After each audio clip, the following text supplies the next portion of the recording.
오늘 말씀은 누가복음 1장 39절에서 50절까지의 말씀입니다.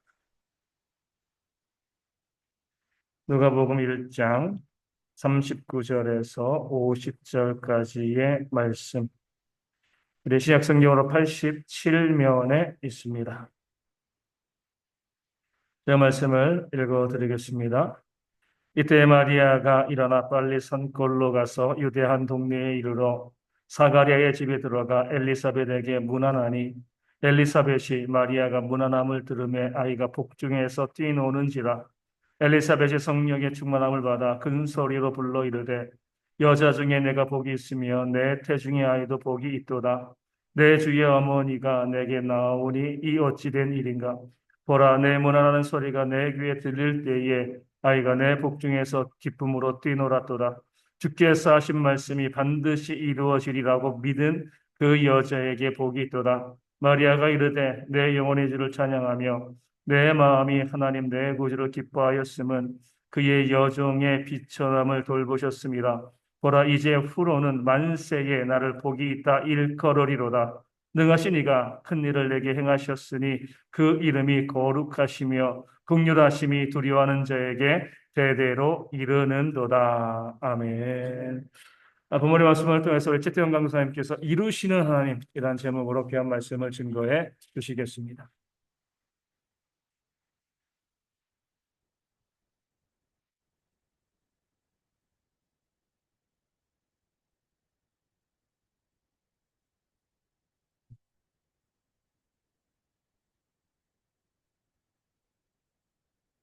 네, 오늘 SFC 가서 오늘 왔는데 몸은 피곤한데 되게 은혜가 넘쳤던 시간이었던 것 같고요. 그래서 오늘 말씀 통하여서 하나님께서 제 SFC에서 느낀 거는 그 아이들을 통해서 하나님께서 어떤 걸 이루실지 늘 항상 기대하게 되더라고요. 오늘 본문을 보면 그 예수님의 어머니 이제 마리아죠. 마리아가 유대 산골에 사는 자신의 그 엘리사벳을 찾아갑니다. 엘리사벳을 찾아가서 엘리사벳을 만나고 만나는 가운데 마리아와 엘리사벳이 만나니까 그 엘리사벳의 아이가 태중에서 뛵니다. 그리고 이 엘리사벳의 아이가 그 이름이 요한이죠. 훗날에 이제 세례 요한으로 불리는 그 요한입니다. 그리고 태중에 아기, 또 마리아의 태중에 있는 아기는 또 예수님이기 때문에 요한이 태중에서 예수님을 보고 만나자 이제 기뻐 뛰게 됩니다. 그래서 이 기뻐 뛰자 이 엘리사벳은 아들의 영향으로 성령이 충만해져가지고 마리아에게 이렇게 말하죠. 너는 여자들 중에 가장 복 받은 사람이며 내 태중의 아기도 복이 있으며 주인의 어머니가 나를 찾아오더니 이 얼마나 영광스러운 일인가. 내가 인사하는 소리를 듣는 순간에 내 태중의 아이가 기뻐 뛰었도다. 하나님께서 이렇게 말씀하시는 것 이루실 그 믿는 여자는 정말 행복하다라고 엘리사벳은 마리아에게 말합니다. 그에 화답하듯이 마리아도 하나님께서 나에게 큰 일을 행하셨다 라면서 찬양하면서 오늘 본문이 요약이 되는데 일단 이 엘리사벳은 마리아를 보면서 주의 어머니라고 표현합니다. 이 주라는 게 한마디로 주인님이라고 표현이 되죠. 주인의 어머니라고 표현이 됩니다. 이 자신의 친척이지만 이제 주인의 어머니라고 엘리사벳은 표현하는 게 이게 생각보다 이상하게 느껴지는 게 자신과 친척인데 주인이라고 하는 것, 주인의 어머니라고 하는 것이 친척끼리 주인과 종의 관계로 나눠지진 않기 때문이죠. 그렇기 때문에 이 엘리사벳이 말하는 것이 조금 이상하게 느껴질 수 있는데 다른 사람들이 봤을 때는 굉장히 이상하게 느껴지는데 엘리사벳 상태가 성령에 충만한 상태이기 때문에 그 성령에 충만한 상태에서 마리아를 보았을 때 그 예수님의 예수님의 예수님이 이제 마리아의 뱃속에 있다라는 걸 알고 그리고 그 안에서 예수님을 주인의 어머니 그러니까 예수님을 주인이라고 한마디로 엘리사벳은 예수님을 주님이라고 고백하고 있는 것이죠. 이 짧은 말을 통해서 엘리사벳이 지금 이곳에, 그러니까 마리아의 뱃속에 있는 그 사람이, 그 아기가 구원자, 주인이다라는 사실을 인정하고 고백하고 있습니다. 그리고 또 이 엘리사벳의 뱃속에는 또 요한이 있었죠. 세례 요한이라고 불리는 요한이 있었습니다. 이 요한과 예수님은 특별한 관계성을 지니고 있는데, 일단 요한은 예수님의 길을 예비하는 사람으로 전해지고 있습니다. 일단 요한과 예수님은 친척 관계가 되는 거죠. 특별한 관계성을 따지면 친척 관계가 됩니다. 그리고 이 세례 요한은 예수님의 오실 길을 예비하는 사역을 감당하는 사람이었습니다. 그리고 마지막 선지자 역할로서 예수님이 오실 그 길을 쭉 예비해 나갑니다. 그가 말하는 예수님은 하나님의 아들이며, 그리고 자신은 그의 신조차 들 수 없다라고 고백을 합니다. 그리고 자신은 명확하게 얘기하죠. 그분의 길을 준비하는 사람, 예비하는 사람이다라고 표현하면서 자신을 높이는 것이 아니라 예수님, 장차 이 땅에서 사역할 그 예수님을 높입니다. 그러니까 즉 요한은 자기 자신을 높이는 것이 아니라, 세례를 베풀면서 자기 자신을 높이는 것이 아니라, 나는 그저 예수님이 오시는 길을 예비하는 사람이다라고 고백하면서 그 예수님과 특별한 관계성을 보여주고 있는 것이죠. 예수님이 오신다는 것. 예수님께서 내가 그 길을, 예수님께서 오셔서 사역하는 걸 내가 예비한다. 그러니까 즉 예수님이 오시는 길을 닦는 사람이 본인이다라면서 예수님과의 관계를 이루어 보여주고 있습니다. 이 엘리사벳은 이 마지막 절에서 이제 이렇게 얘기합니다. 말씀하신 것이 이루어지리라. 그러니까 이 오늘 본문에서 말씀하는 것이 이루어지리라. 그것을 믿는 여자는 행복하다라고 말을 합니다. 엘리사벳은 천사들이 그 말씀, 그러니까 천사들이 먼저 와서 하나님의 말씀을 전한 것을 하고, 그리고 자신이 세례 요한을 임신하고, 그리고 마리아가 예수님을 임신한 사실을 보면서 그 사실이 정말 이루어졌구나. 그 사실이 실제로 이루어졌다라는 것을 고백하고 있습니다. 하나님께서 자신의 뜻하신 바를 완벽하게 이루어 나가신다. 그리고 그 사실을 믿으면 행복하다. 그 사실을 믿는 것이 나에게 복되다라고 엘리사벳은 말을 하고 있습니다. 그렇다면 우리는 하나님께서 말씀하신 것, 하나님께서 말씀하신 것이 반드시 이루어진다는 사실을 우리는 과연 믿고 있는가? 혹은 믿지 않고 있는가를 한번 고민해 볼 필요가 있습니다. 아무래도 대부분은 잘 믿지 못합니다.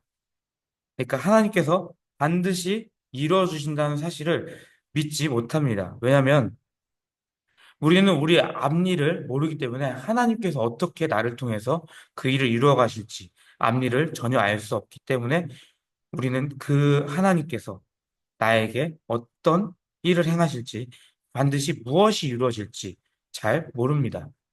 만약에 제가 부모님을 위해서 항상 기도하고 부모님을 전도하기 위해서 애쓰는데 그 일이 언제 이루어질지 모르겠지만 언젠가는 하나님께서 이루실 거라는 걸 믿고 기도하며 나아가는 것이죠. 우리는 이제 제 부모님이 언제 믿을지 저는 알지 못하기 때문이죠. 우리는 미래는 알 수 없습니다. 우리의 미래는 하나님께서 주관하고 계시고 하나님께서 인도해 나가십니다. 근데 우리의 시간은 쭉 흘러가죠. 우리의 시간은 계속해서 흘러갑니다. 그거는 우리가 시간을 1인칭으로 보고 있기 때문이죠. 나의 입장에서 내 시야로만 보고 있기 때문에 시간이 흘러간다라고 생각을 합니다. 근데 우리 시간을 3인칭으로 보면 우리의 시간을 언제든지 짚어서 볼 수 있는 것이죠. 마치 전지적 작가 시점처럼 위에서 내려다보는 것입니다. 그 영화 이제 인터스텔라라는 영화를 보면 이제 그 장면 블랙홀에 이제 들어가서 있는 장면인데 시간의 흐름이 3인칭으로 보여집니다. 마치 여기 자신의 아이가 자신의 딸이 어렸을 때 모습과 나이가 들어서의 모습이 한꺼번에 보여져서 겹쳐서 보여지고 그 모습 가운데 자신이 원하는 시간을 선택해서 볼 수 있습니다. 그래서 그 장면에서 스테이라고 외치면서 제발 가지 마라고 얘기를 합니다. 그러니까 3인칭으로 보니까 그 시간이 이렇게 흘러갔음을 자연스럽게 선택해서 볼 수 있는 거죠. 마치 저희가 동영상을 보면 처음에 시작하는 부분과 그리고 1분이 지나서 부분을 그냥 클릭만 하면 볼 수 있는 것이죠.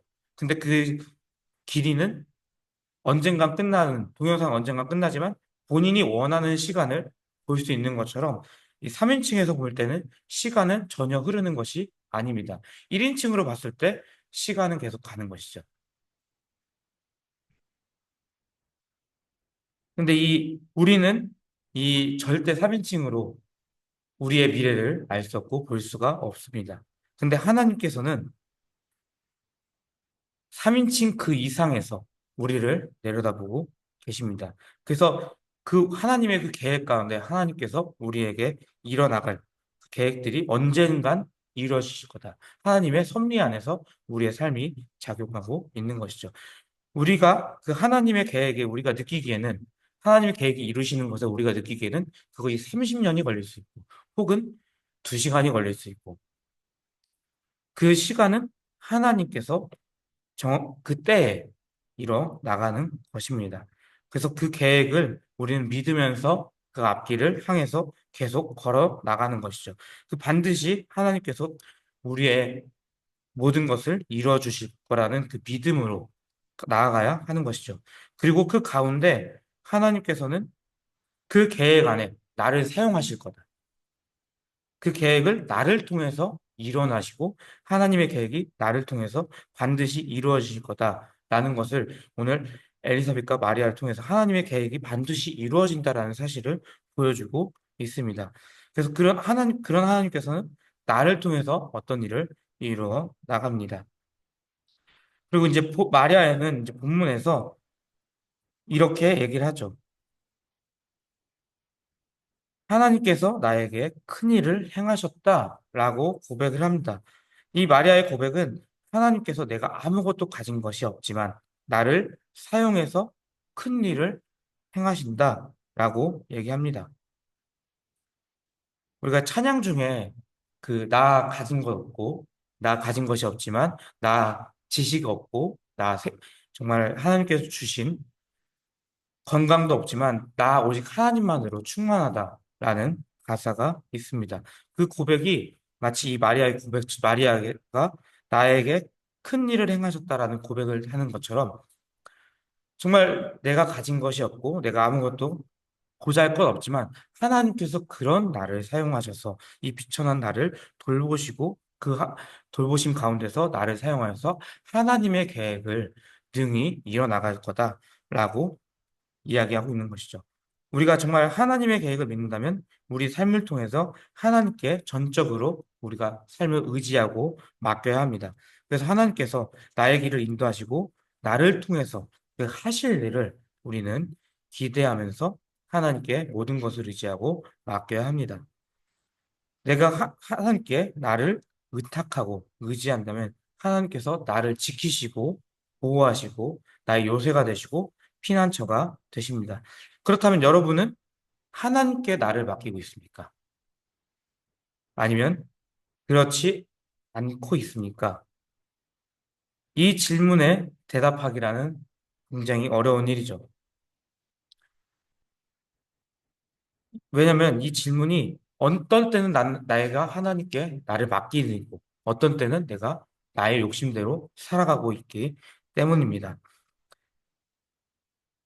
근데 이렇게 제가 말을 해도 저 또한 하나님께 모든 것을 맡기며 살아가는 것에 어려움을 느낍니다. 그리고 많은 성도들도 맡기는 것에 굉장히 어려움을 느끼면서 살아갑니다. 왜냐하면 하나님께 모든 것을 맡긴다는 것은 나의 모든 것, 그러니까 내가 가지고 있지 않은 것까지 다 맡기는 거죠. 나의 삶의 모든 영역을 하나님께 의탁드리고 하나님께 맡기고 하나님께서 채워주실 것을 믿으며 나아가야 하기 때문입니다. 근데 사람은 살면서 이 걱정과 근심과 염려 가운데 어쩔 수 없이 하나님을 보는 것이 아니라 다시 나를 보기 때문에 내 상황과 여건 가운데 하나님께서 이뤄나가신 것을 보지 못할 때가 있습니다. 오히려 나에게 시선을 돌리기 때문이죠. 하나님께 시선을 돌리는 것이 아니라 나에게 시선을 돌리다 보면 내가 어떻게 해야 돼? 내가 어떤 노력을 해야 더 이 상황을 나아질 거야. 라고 생각하기 때문에 하나님께 모든 것을 맡기지 못할 때가 많습니다. 그러니까 우리가 하나님께 모든 것을 맡긴다는 건 하나님께 나의 재산, 그리고 나의 관계, 학력, 그리고 내가 가지고 있는 모든 것을 하나님께 맡기고 하나님께서 능히 일어나갈 것을 말하고 있는 것이죠.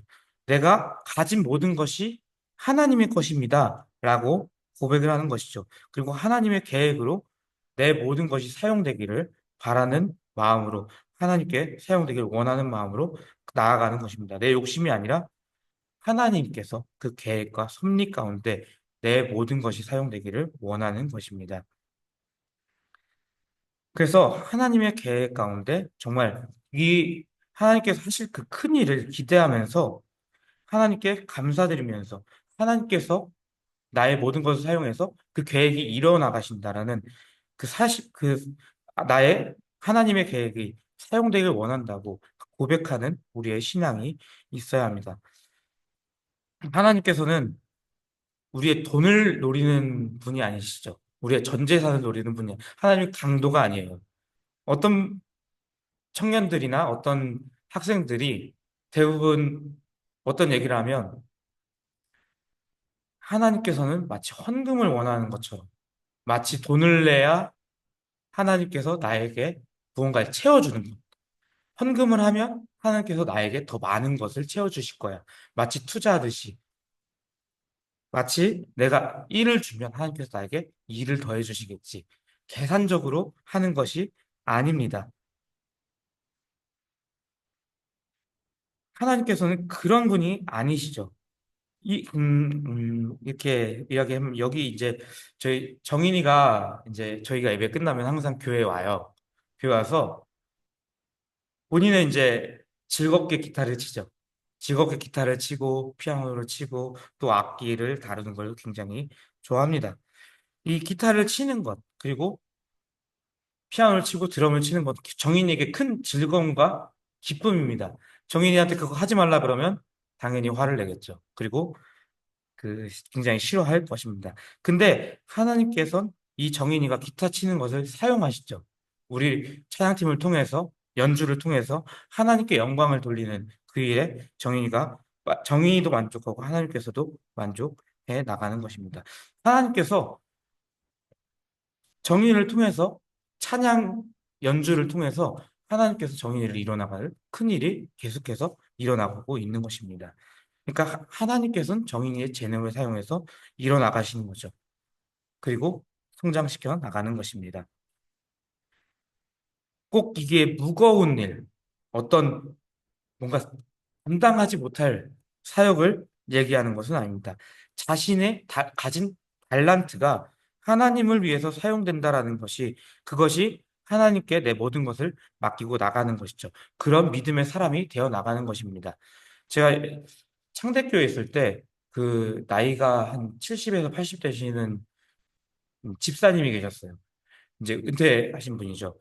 근데 선교를 저희가 이제 나가는데 그분이 그런 얘기를 하시더라고.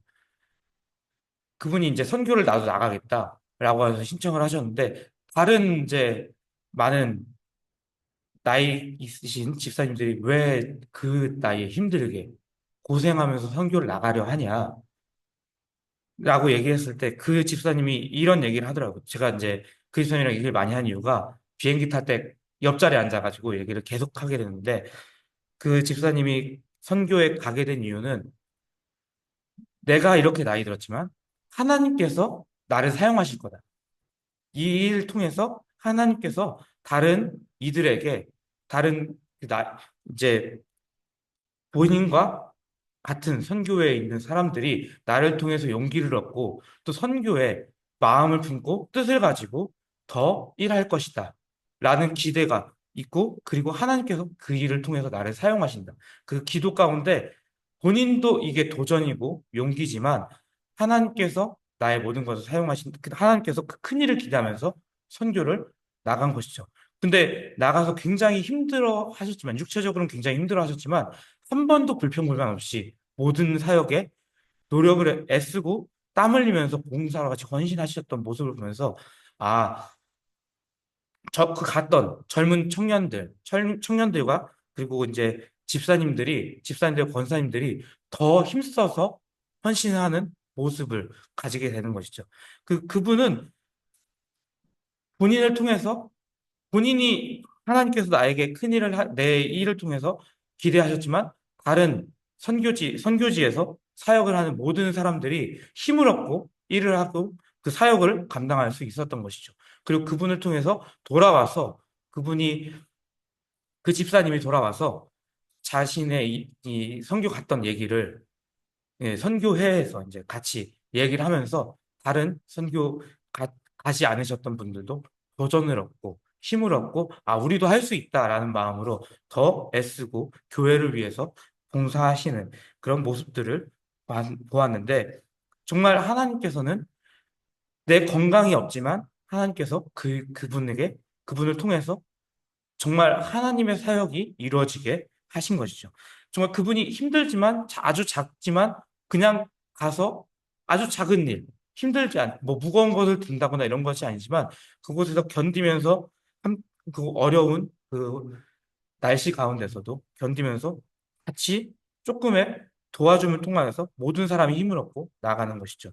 그러니까 마치 무거운 사역, 어깨가 무거운, 감당하기 어려운 사역을 하나님께서 원하시는 것이 아니고 아주 작지만, 아주 작은 일이지만 하나님께서는 그것을 큰 일로 사용하신다는 거죠.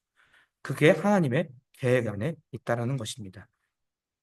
그래서 정말 우리가 이 믿음의 사람이 되길 바라고 하나님께서 자신을 통해서 그 일을 이루어 가신다는 사실을 우리가 기억하고 기대하기를 바랍니다. 정말 우리가 믿음의 사람이 되고 하나님께 자신의 것을 위탁하고 하나님께 맡기는 이유는 우리가 이 땅에 사는 사람이 아닌 하늘의 소망을 들고 살고 있기 때문입니다. 그 하늘의 소망을 들고 사는 사람들이기 때문입니다. 여러분, 우리가 어디에 속한 사람인지 분명하게 기억하시길 바랍니다. 우리는 이 땅의 것을 소망하는 것이 아니라 천국의 것, 하늘에 있는 것을 소망하고 바라는 사람입니다. 우리는 구원받은 백성으로서의 삶을 살아야 합니다. 그래서 하나님께서는 우리의 모든 것을 하나님께 맡기기 바란다고 말씀하십니다. 근데 우리는 어떻습니까? 우리는 하늘에 속한 사람들이지만 땅에 있는 것을 바라보면서 살아가고 있지 않습니까? 이 땅의 것을 소망하고 있지 않습니까? 이 땅에서 보는 즐거움을 바라고 있지는 않습니까? 우리가 이 땅의 것을 보고 있는 것은 우리가 완전히 모든 것을 하나님께 맡기지 못했기 때문입니다. 하나님께 내 모든 것을 맡기고 하나님의 계획 안에 나를 맡기지 못했기 때문에 우리는 하늘의 소망을 두는 것이 아니라 이 땅 가운데 것을 소망하면서 살아가는 것입니다.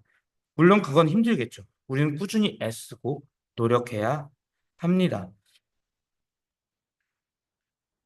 근데 이제 세상은 우리를 쉽게 이 땅 가운데로 불러냅니다. 이 땅의 어려움과 이 땅에서 보는 근심 통하여서 하늘의 것을 소망한 것이 아니라 땅에 있는 것을 소망하게 만듭니다. 마치 그것이 당연하게 필요하고 그것이 더 많으면 좋다.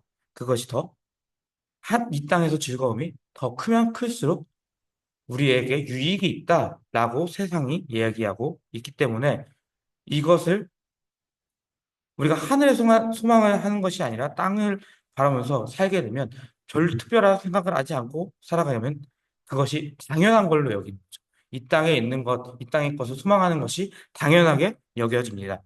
제가 이제 아까 말했던 영화 인터스텔라라는 영화를 보면 이런 대사가 나오죠. 이제 아버지가 딸에게 이런 얘기를 합니다. 옛날에는 사람들이 하늘을 보면서 살았는데 이제는 땅만 보면서 살아간다라고 얘기를 합니다. 이 이야기가 앞에 이제 조금 배경이 있는데 배경을 설명하자면 이 지구가 굉장히 황폐해져서 사막화가 많이 진행돼서 농작물이 이제 사람이 음식을 먹기 위해서 할 수 있는 것이 오직 옥수수 하나밖에 없는 것이죠. 그래서 모래폭풍이 오면 작물이 문제가 생길까 봐. 그렇기 때문에 계속 땅만 보면서 그 옥수수 농장 하나만 보면서 살아가고 있는 모습을 보면서 아버지가 딸에게 지금 이 땅에 사는 사람들은 이 옥수수만 본다 이거죠. 이 땅에 있는 양식들만 본다 이거죠. 근데 옛날에는 어떤 걸 봤냐? 우주를 봤고 하늘을 봤고 우리가 어떻게 저기를 나가야 할 것인가? 우리가 어떻게 이 우주를 밖으로 나갈 것인가를 소망한다. 그러면서 얘기하는 거죠. 하늘만 봤다라는 것이 이게 기독교적인 관점에서 좀 바꿔보자면 하늘을 바라봤다.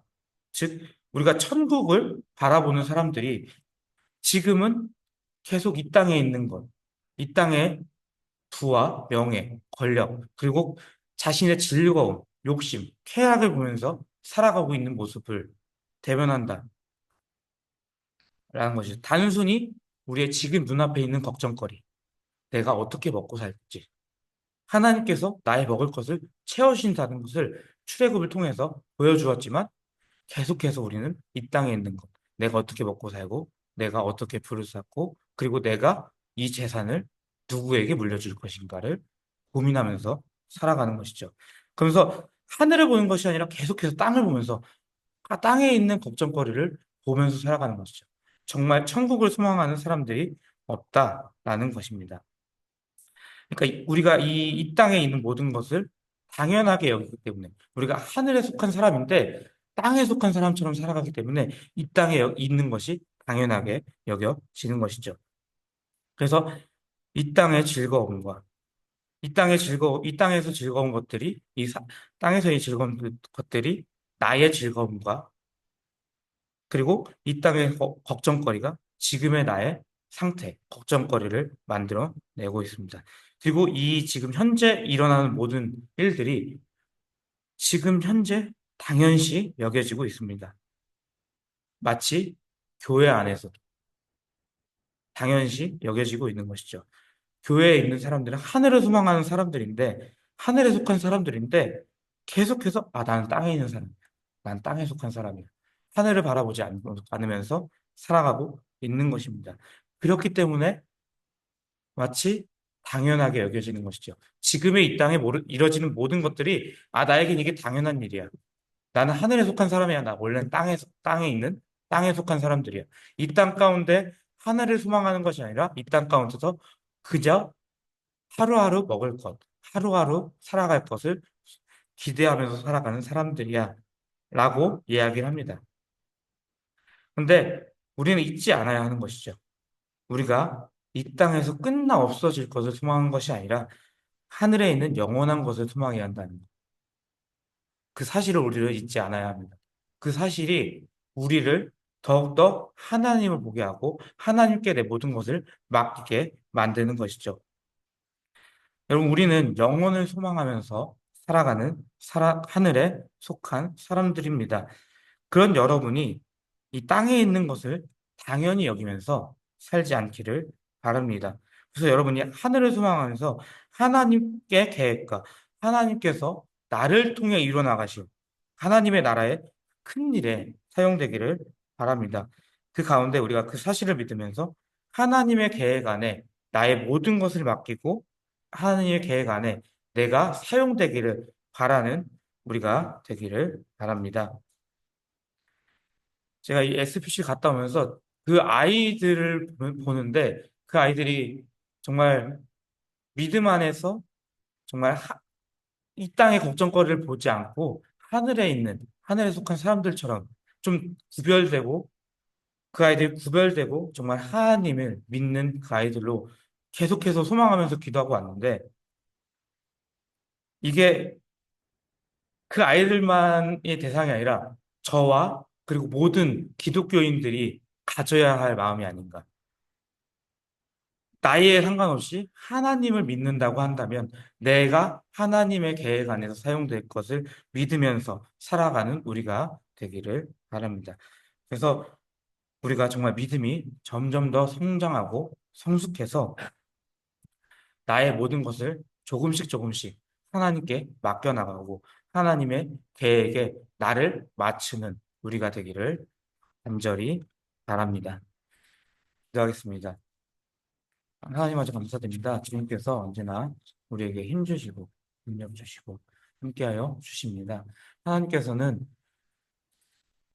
하나님의 계획 안에 하나님께서 이루어질 그 일 안에 내가 사용되길 바라고 그 일을 통하여서 이뤄나가신 하나님의 나라의 그 큰 일이 우리의 소망이 되고 삶이 되기를 바랍니다. 그래서 우리가 정말 하나님의 영광을 바라볼 때 온전히 하나님의 나라를 생각하고 하나님의 나라를 세우는 그 일꾼들이 되기를 바랍니다. 그래서 우리가 그 삶을 살아갈 때 이 땅 가운데서 하나님께 내 모든 것을 맡기는 우리가 되기를 간절히 소망합니다. 감사하며 예수 그리스도의 이름으로 기도드립니다. 아멘.